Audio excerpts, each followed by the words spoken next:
Hi, you're listening to This Is Not Your Practice Life. I'm your host, Macie Renae, and we are going on a journey together, my friends. I'm a certified life and emotional intelligence coach. And if you really want to step into your highest self, there are a few non-negotiables you're going to have to learn, and I am just the person to help you do it. No matter your past, I'm here to help you create a more fulfilling future. So stick around with me. Not only will I teach you how to navigate your brain's daily mind drama, but I'll help you actually understand your mind, your emotions, why you do the things you do, and why others do the things they do. Most importantly, I'll help you build the self-awareness skills to create whatever results you want. It's never too late to change the trajectory of your life. After all, this is not your practice life.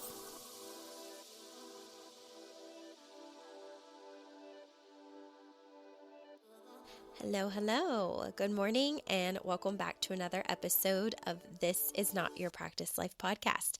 I'm Macie Renae and I am thrilled to have you joining me from wherever you're listening from in the world. And I hope that you enjoy this episode. I think it's going to be one that is very important. And I just want to thank the person that submitted this suggestion on Instagram. If you don't follow me on Instagram, my handle is Macie Renae Coaching. You can always find that in the show notes. And give me a follow if you're out there. Say hi if you would like. I love meeting my podcast listeners and chatting back and forth a few times just to get to know you and how you found the podcast. And I love hearing just whatever you have to say. I think it's so fun to get to know you. And if I see them, I always try to answer back. So anyways, I posted on my Instagram suggestions for topics that you all want to hear, specifically for a masterclass. And I got a lot of great suggestions, but I also had suggestions that I thought would be so beneficial for the world to hear, right? Like there were topics that I think are going to be great for a masterclass and for the people who tend to attend or find me and sign up on my email list to know about that stuff. But I also felt like there were topics that a lot of people need to hear in the world, and I want to spend time diving into those topics. So someone wrote in as a suggestion that they wanted to know what to do with when you're in a funk and when you know there are things that you should be doing or could be doing, but you just can't get yourself to do them. And it got me thinking about talking about the importance of when you're in a funk and what that may feel like versus when you are maybe battling depression for whatever reasons, chemically or just kind of in, from random things that are happening and compiling in your life. So we're going to talk through that. And before we do that, I just want to let you know I am not a medical doctor. I am not a psychologist. For anybody new here that, maybe is starting here and you're not starting at the beginning, my background before I left to become a full-time life coach was occupational therapy. So my training only goes as far as covering, rehabilitation for pediatrics, geriatrics, traumatic brain injury, like different things that I was trained in as a student. And then I spent 6 years working in pediatrics for the birth to age 3 population. So I hold a bachelor's degree in health science, a master's degree in occupational therapy, but I'm not a doctor or psychologist. So I just want to preface with that because I think it's important to say, like, you do not have to take anything that I've said on the podcast word for word, or like I always tell people, take what resonates and leave what doesn't, and use the information as best as you know how and apply it to your life in whatever way works for you. I'm just here sharing my experiences. As someone that experienced a lot of childhood trauma as well, growing up even through adulthood, I did go to therapy myself as a patient/client for 17 years and then took a 1-year break. And then I was introduced to this amazing world of coaching, life coaching, and met my very first coach. And I was 24 years old at the time. I was broke as a joke, but there was something in it and in my spirit that said, this is the next step for me. I really feel like I'm on a hamster wheel. I feel like I don't have the tools to actually move forward. I know how to repeat myself a lot. I know, that I can rehash things that have happened in my past over and over and over again. And I feel good temporarily, but I want to be able to like permanently move forward.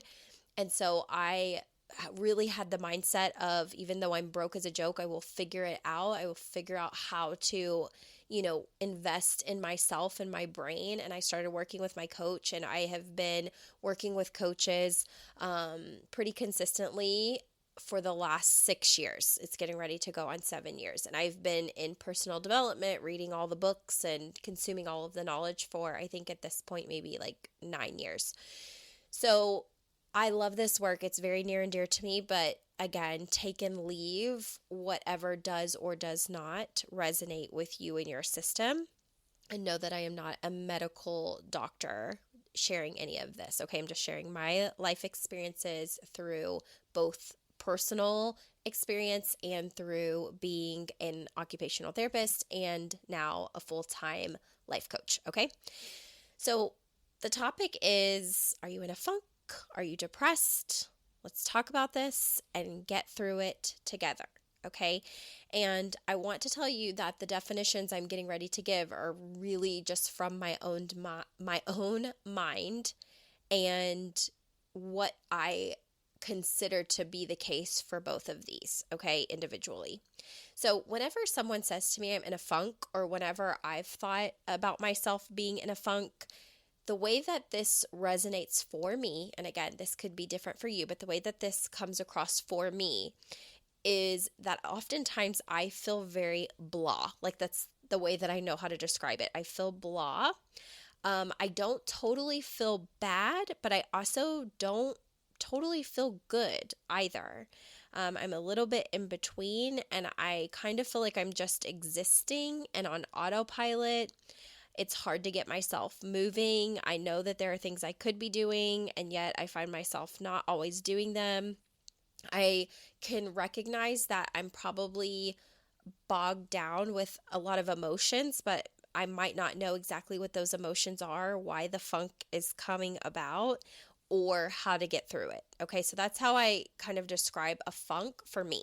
And again, your definition of this could be different, but the reason that I want to point out the difference between how I think of a funk and how I think of depression, which I'm about to share a definition there, is because I think there's a fine line between the both of these. And so I do want to kind of share a little bit of my professional lens and background in what I'm trained to recognize in mental health. Okay. And also, P.S., I'm so sorry if my nasaliness, I know that's not a word, is bothersome. I am literally like allergic to the Las Vegas desert. Never had allergies my entire life living in Kentucky. Moved to Las Vegas where I thought everything was going to be hunky-dory because there's no like grass and whatever. And I have literally been sick for almost a whole year. It's starting to resolve itself. I bought this special like Las Vegas tincture allergy blend where you literally drop 15 drops under your tongue multiple times a day to expose yourself to the common allergens, and it's working, but I can still hear in my voice that I'm nasally, so I apologize. Okay, but let's go into the definition, or my definition, for instance, of depression. So here is something, and I've shared this on another episode of the podcast, but I just want to say it again because when I heard it years ago, it resonated so deep with me. And I think it may be the same for you. So the first thing about depression a lot of times is that you stop participating in basic daily living skills. So it's like you are not even motivated to get out of bed. You don't want to shower. Like maybe if you're, the person that used to put on makeup and get your hair done every day, or for guys, like really motivated to like shave and clean up and, get real nice, you don't feel like doing that anymore. It's such a chore. It's such a task. It's like, it's just easier to kind of lay and isolate and not think about taking care of yourself, right? Like, even if you want to take care of yourself, you just can't find the energy to do so. And it feels like self-care and just basic everyday things are the biggest chore. You may also find that you have a lot of intrusive thoughts, lack the willpower to do much of anything, and feel super bogged down in your mind. Like everything feels like worst case scenario. And life just feels very, very dark and heavy, and you feel very isolated. And even if there's a ton of people around you, you still feel isolated. And even if those people are offering to kind of help lift you up, there's also this piece with depression, I think, where you want to self-isolate because you just don't feel good. You just don't feel like yourself. And the part that I want to add that I heard years ago that resonated with me so deeply, I was listening to something with Jim Carrey, and he was talking about his mentor in life, and it was a spiritual mentor. And this spiritual mentor said to him, I want you to think about the depression, because Jim Carrey was experiencing this deep, deep depression. And for anybody that I think has watched his movies over the years, if you're a fan, you see just this super comedic, funny, just easygoing type of guy. But if you listen to a lot of interviews, maybe not now, but in the past, he talked about how he went through this period of a lot of darkness and depression. And so he hired a mentor, spiritual mentor and everything. And his spiritual mentor was like, look at the word depressed. And he goes, what happens when you break down that word? And then he goes to point out, if you look at the word depressed and you break it down, it breaks down into two words: deep rest.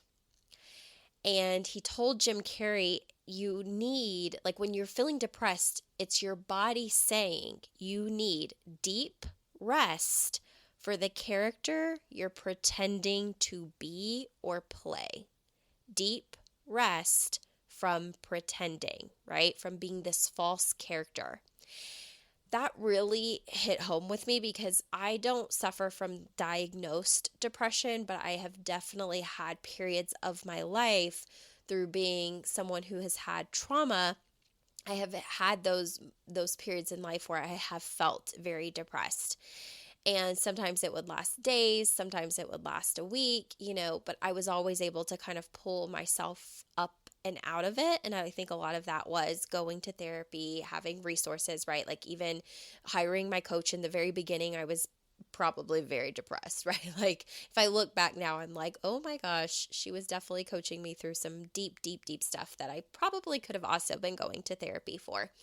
But the thing was, that resonated with me so deeply about the depression and deep rest comparison is that I think for a lot of people who do, feel depressed, and I don't want to talk so much about the chemical depression, right? I want to talk more so about like the depression that kind of comes and goes in waves with whatever life is kind of throwing our way that feels very heavy. If I'm speaking to that specifically, what I think a lot of people experience is that they put on this persona where it's like, I want to look like I have it all together. I want to look like things are perfect. I want to please the people that I love, that love me. I don't want to let them down. And meanwhile, what you're experiencing internally are a bunch of emotions that are going in opposite directions. So on the outside, you're showing up like you have it all together and you're willing to help anybody out, drop what you're doing, be of service, even if it's inconvenient to you. And you just go on about pleasing people and smiling and putting on this front. And I think that that is exactly what Jim Carrey's mentor was talking about when you're showing up that way, but that's not how you're feeling on the inside. On the inside, you feel empty, you feel depleted, you feel lonely, you feel tired, you feel like life is so heavy and that you have to carry it all and you have to be responsible for it all and you have to fix everything. Like I can only speak from my own experiences. When I felt like this, it really felt like I'm responsible for other people's happiness. I'm responsible for making sure other people are okay. I'm responsible for, multiple things that I can't control. It was just like I was putting more and more pressure on myself constantly, feeling like, I have to be the one that's strong and I can't break down. I can't afford to break down because there's too many people relying on me as the person who has always held it together. And if I stop holding it together, then the people who easily crumble are going to fall apart even more. And I don't want that because I'm already taking care of them, or so it felt like, right? And so it felt like I couldn't be genuine to myself. I couldn't be true to myself. I couldn't show up in my truth, my truth was honestly that I needed help, and I wanted the help with my mindset. I wanted the help in figuring out why was so exhausted and, depressed and feeling down and mad at the world. And coaching is truly what pulled me out of it. But here's what I want, the caveat to this is that sometimes people will come to me that think that coaching is the answer, but have maybe never had therapy and they're really going through a deep, dark time. And they may be surprised when I tell them I do think therapy is a great place to start, because I don't dismiss the fact that I had 17 years to really repeat the things that bothered me over and over and over and over and over again for 17 years, to the point where I had processed a lot of the emotions. I just didn't know how to move forward from them. So I think sometimes with depression, especially severe depression, that's making it hard for people to get out of bed every day and to get ready and to put the makeup on and fix their hair and shave and, all of those things. I think what tends to happen sometimes is that they haven't even processed the things that are stored in their body. And I do think that there is a beautiful place for therapy with that first, if you've never experienced that. And if you haven't found, like if you've gone to therapy and you hated it, but you haven't tried multiple therapists to find your right fit, that could be what's going on, because therapy is not a one size fits all. Not everybody's going to be your person or your cup of tea, just like I might not be everybody's, coach of choice, because they might need something different, and that's okay. So I will say that if you have tried to go to therapy and it feels like it didn't help, and you've only tried one, maybe two therapists, and you really feel in this funk of like, I can't even pull myself out of bed, I do encourage you to try and try and try again until you find that match that feels really good. And then when you are functional, so as an occupational therapist, what we were trained in is that, when people are functional and they're back to showering and, pulling themselves together every day and doing the normal routines that they would do, but maybe they're still feeling a little off, that's very different than someone who is in a deeply depressed state. So that is what I would call a funk, right? Where you're still showing up and you're doing the things that you need to be doing, or maybe the things you have to be doing, like you still are going to work. You're not calling into work unable to show up. You're still dropping your kids off at daycare, right? It's not that you necessarily have the energy to do it, but you don't abandon ship because of the mental state that you're in. And that's how I would kind of describe the depression versus a funk. And again, not the case for everybody, because some people who deal with depression may still be showing up because of the responsibilities at hand. But in general, when people are in a really deep, dark place, it really is hard to get up out of bed, right? It really is hard to show up. A lot of times you rely on other people to kind of help pull the weight while you're unable to do that. And so bringing me back to a funk, or bringing you all back to a funk, the way that I think of it is when I kind of am in this place of I don't really know what exactly is wrong, and I can still do my daily routines that I absolutely have to do, but I can't get myself to do more.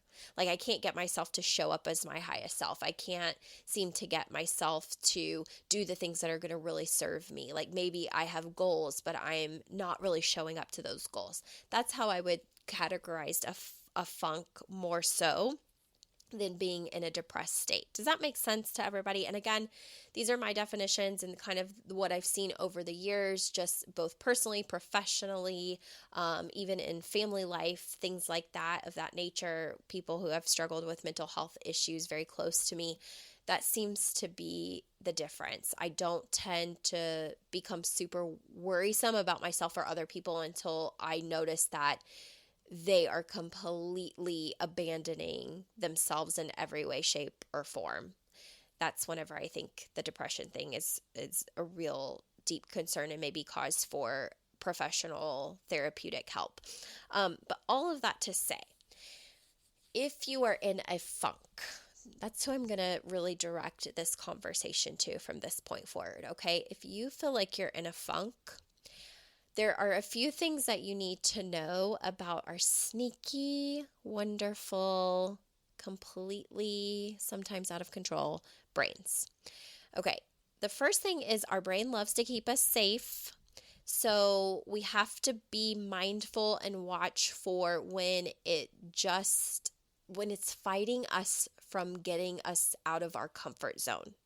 Okay, so when there are things we know we could be doing or things we know we should be doing and we're kind of feeling like, blah, I don't feel excited or motivated to do those things, we call it sometimes being in a funk, but sometimes it's just the fact that our brain really doesn't want to do the thing because it's going to be uncomfortable, it's going to push us out of our comfort zone, and it wants to rely on motivation. Speaking of which, if you just go one episode before this one, you will hear some very valuable nuggets about the difference between motivation and commitment, because they're two very different things. And I did a whole spiel on that on the podcast episode right before this one. I can't remember if it's like 164 or 165 or something like that. But that's something that you're really going to want to be mindful of. The second thing of how we kind of say, I'm in a funk. What I have noticed in me, and maybe this could be true for you, maybe not, is that I know that my brain sometimes loves indulging in negative emotions because, again, it keeps me from having to fully show up in my power. And I notice this with clients as well. Our brain sometimes loves to indulge in I don't even want to say negative emotion. Like when I say negative emotions on this podcast, I don't mean negative as in bad or you shouldn't feel them. That is never, ever what I am saying whenever I say negative emotion.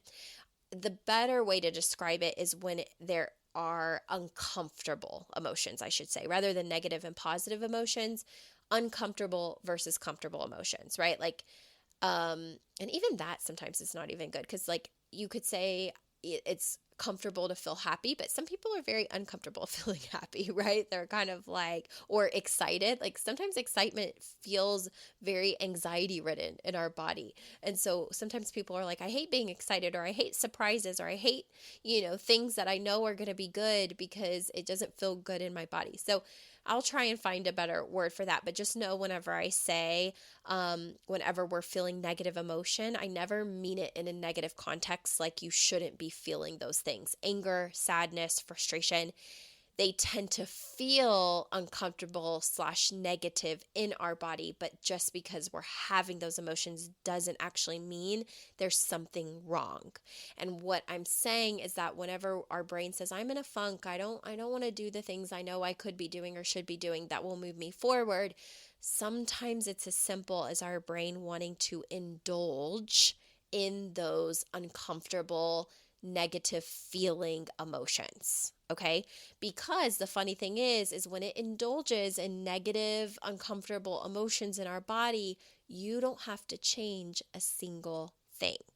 That's what your brain convinces you of, right? It's kind of like, I'm in a funk. I don't want to record a podcast. I'm just going to lay here all day and I'll get it to them 4 days later because I'm in a funk, right?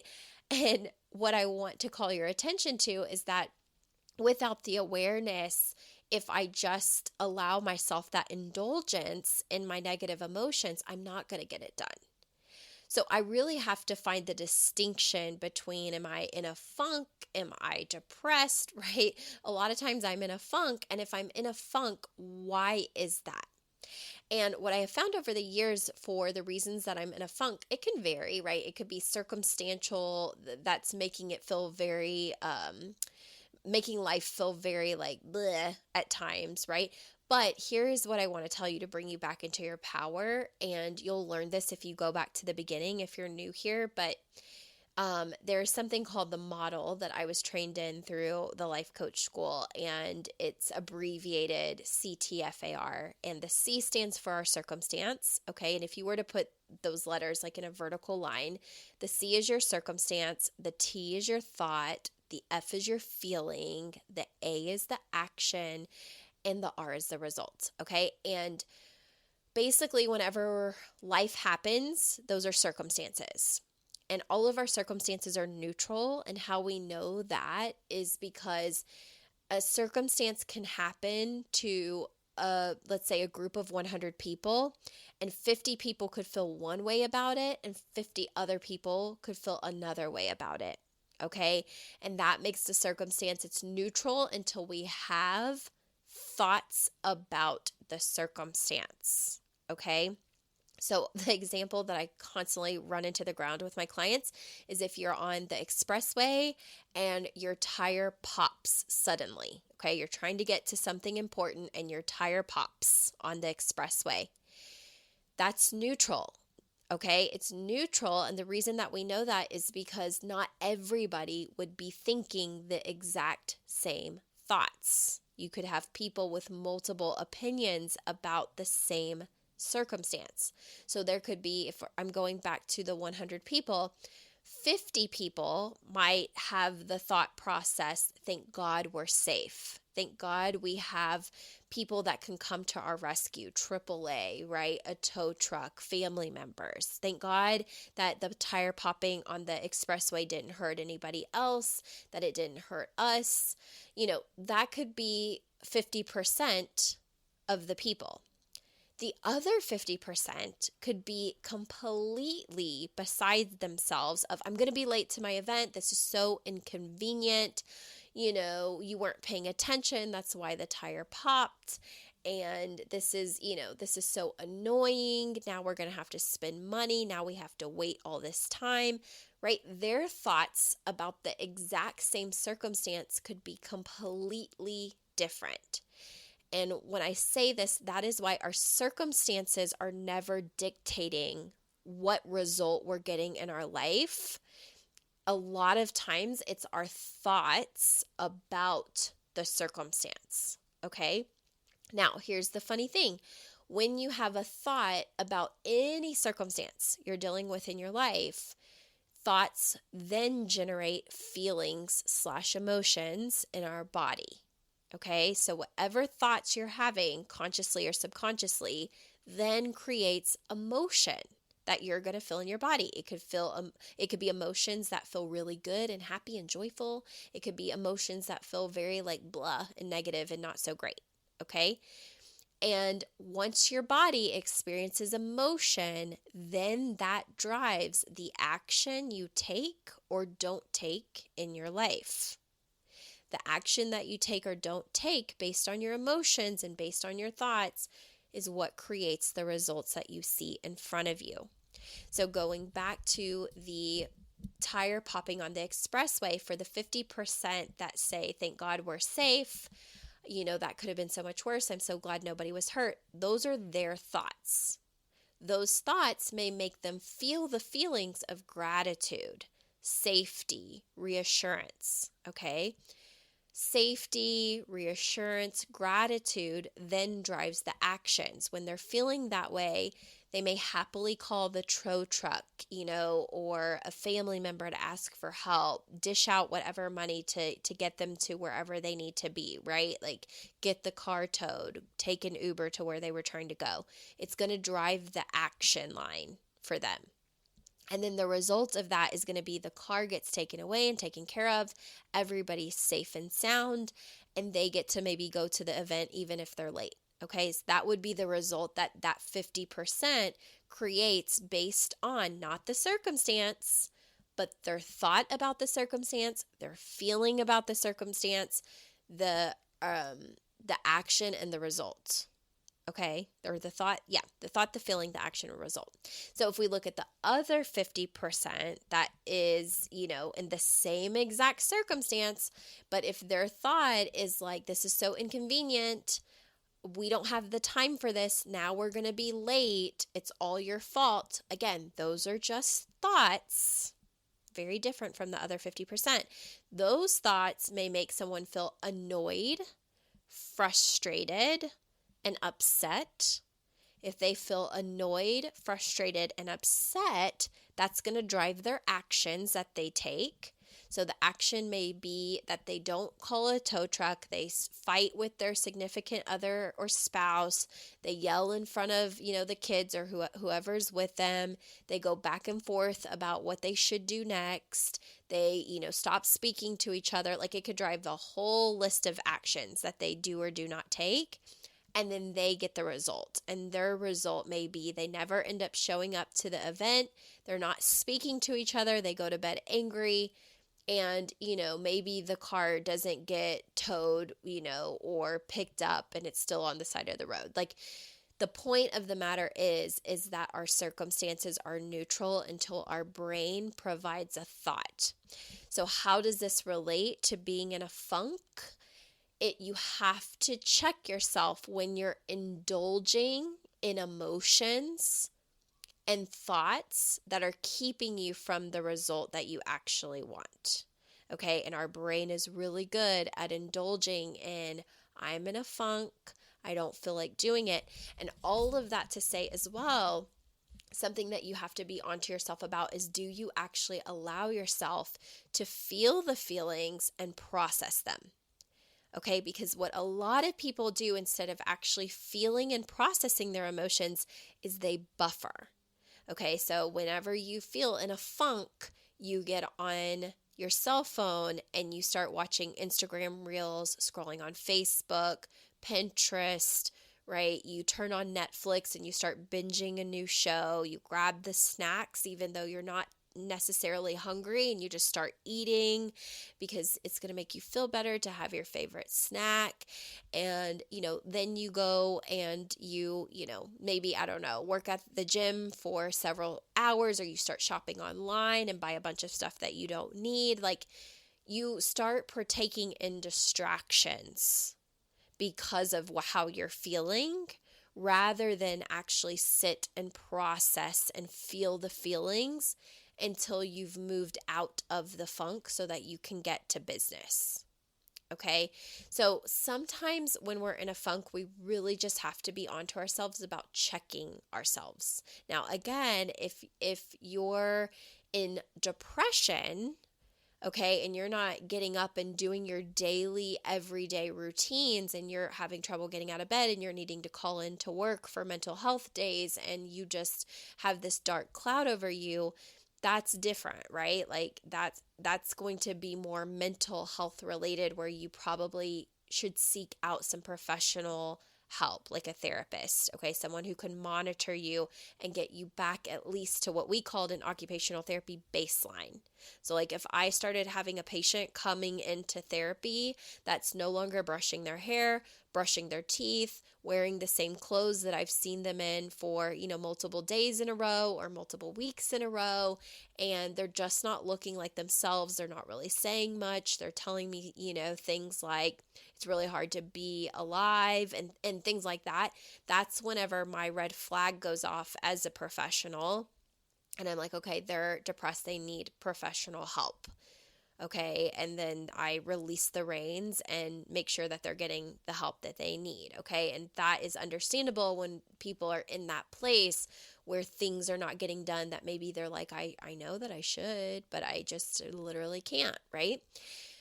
And so when I'm thinking of I'm in a funk, for me, again, my definition of that means I'm still able to like get up every day and do my basic things. Like, I'm still brushing my teeth and brushing my hair. Like, I might not look cute. I might have like a sloppy bun versus getting up and putting makeup on every day, right? And I might be in sweats and a t-shirt versus dressing up. But it's like, I still feel functional, right? I can still get things done. It's just I'm not super feeling super happy about getting them done. I'll do them, but it's kind of like, ugh, God, when is this funk gonna like be gone? It's kind of like I get in a funk every single winter and really have to check my thoughts, my brain, my emotions, because I hate the colds. And even in Las Vegas, it gets freaking cold. I thought I was moving somewhere where it was going to be like 75 year round. It's not. Right now, I'm looking up at my little weather thing, and outside in Vegas right now, it's literally 53, but it'll drop down to like 40 every night. And I hate whenever it's cloudy and dark. I hate when it's rainy. I don't like winter at all. I think I literally get seasonal depression. But even on pretty sunny days, a lot of times during the winter months when it's not super hot, I'm in a funk. I'm just like, ugh. I don't like this. I want it to be sunny. I want there to be a lot of activity. I want people to not be locked in their house, sick with everything every week. Like I want to feel better, right? But I'm still getting things done. I'm still able to show up for myself. It's just that I don't feel all of the hunky-dory feelings. And so I check in with myself. First, I'm asking myself, what am I feeling? What do I maybe need to process? What do I need to check in with myself on?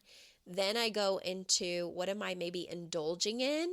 Am I indulging in being tired? Am I indulging in being unmotivated? Am I indulging in all of these, kind of thoughts and emotions that get to keep me in bed, that get to keep me from doing the things I know would actually serve me if I just did them?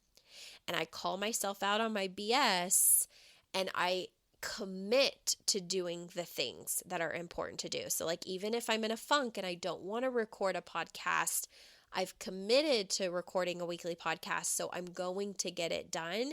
And so I watch whenever my brain or body is indulging in, but you could just rest. They'll understand, right? You could just get one out next week and be behind, or the next week after that. Like I just watch when my brain is indulging in that kind of stuff. And I remember what I've committed to. So sometimes it's I don't want to say it's as simple because it does feel challenging, but it really can be as simple as like, girl or dude, stop it. Like this is what the brain was designed to do. Keep you safe, keep you comfortable, indulge in all of the negativity so that you don't have to grow as a person. And in order to get the things done, you're going to have to grow as a person and do the uncomfortable thing that you don't want to do.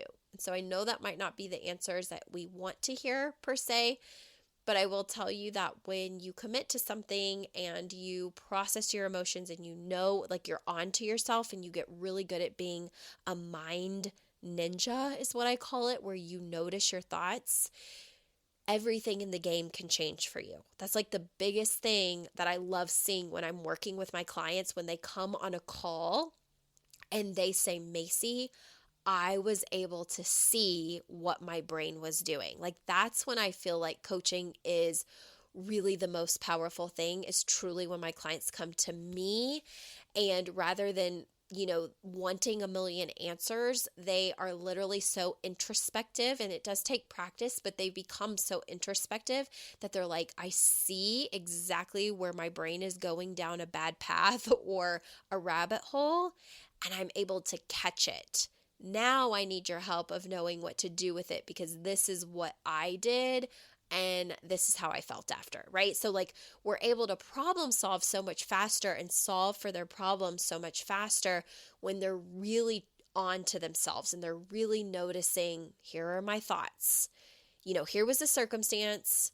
Then I had these thoughts. Then my body felt all of these emotions. Then this is what I did or didn't do. And then this is what I saw. I want a different result. What do I do? And those are like the sessions where I think my clients grow the most, is when, again, they are on to themselves. So if you're in a funk, you just have to start looking at yourself kind of like with a magnifying glass and being on to yourself. What's going on? What do I need? And again, if you have that little touch of depressed, right? Like not severe, but kind of like, I just feel bleh. Just go back. I think it's so powerful for me. Like I go back to this all the time and I say, what do I need deep rest from? What character am I pretending to play? Am I showing up for myself, or am I trying to show up for everybody else? Am I people pleasing to not hurt anybody else's feelings, or am I making sure I please myself first? Like, I go through whenever I'm feeling that little tinge of depressed and ask myself, what do I need deep rest from? And sometimes the answers are, I need deep rest from scrolling on social media and seeing what everybody else is doing. I need deep rest from saying yes to everything that people want me to do. I need deep rest from, maybe it's like from people pleasing because I don't want to hurt their feelings, right? Like, I just have to notice where that stuff is coming up for me and call myself out on it. So you can still use the tool of, where do I need deep rest, even if you're feeling like a funk. And again, it's because your definition of a funk and depression can be very different based on the way that you experience the two. But I thought it would be important to distinguish between the two, because sometimes I do have people who come and they're really in a low kind of mental health point. And I always like to be upfront and honest that just because you get on a consult with me doesn't always mean that I think coaching is the best thing for you at that time, if that's where you're at. I think it's very important to direct you to what help is going to be most beneficial. And I'm always going to be honest about that. Like, I fight for you as the person, right? I'm not fighting for you to be a client. I am fighting for you to build the life of your dreams and to create a life that feels really good. So as I'm listening to anybody that I'm talking to, what I'm trying to distinguish is, would you be a good fit for coaching? Am I the right coach for you, right? Because sometimes I might not be. Or do you need someone else that has more professional background than me in the therapy realm, right? Because coaching is more future focused and therapy can be more past focused, and our methods are going to be very different. So I hope that this episode kind of helps distinguish between the two and what you can kind of do when you're in a funk. The biggest takeaway from this is you need to check yourself before you wreck yourself, right? Like, really call yourself out on your brain and do the introspective work. And if you're struggling with this, if you just don't understand, even after listening to this episode, of how to do that, you're more than welcome to schedule a free 60-minute consult on MacieRenae.com.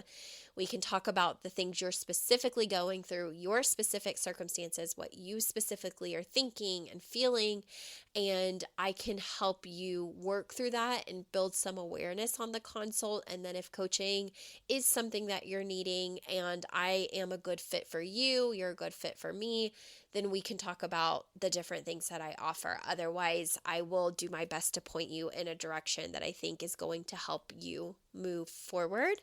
But if you all ever need anything or struggle with the topics and you just want to create mastery around this, coaching is a beautiful place for that. And I would be honored to help serve you in that way if that feels like what you need. So reach out anytime. And I hope you all have an amazing week this week. I will see you guys later. Bye.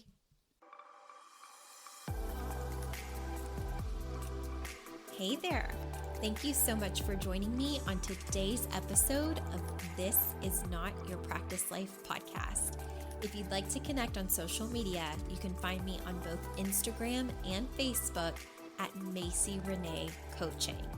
And if you want to stay up to date on all of my offers, announcements, and inspirational emails, you can join my email list at MacieRenae.com. In addition, if there's a way that I can further support you in your coaching journey, you can schedule a free 60-minute consult at MacieRenae.com anytime you want so we can discuss the best options for you.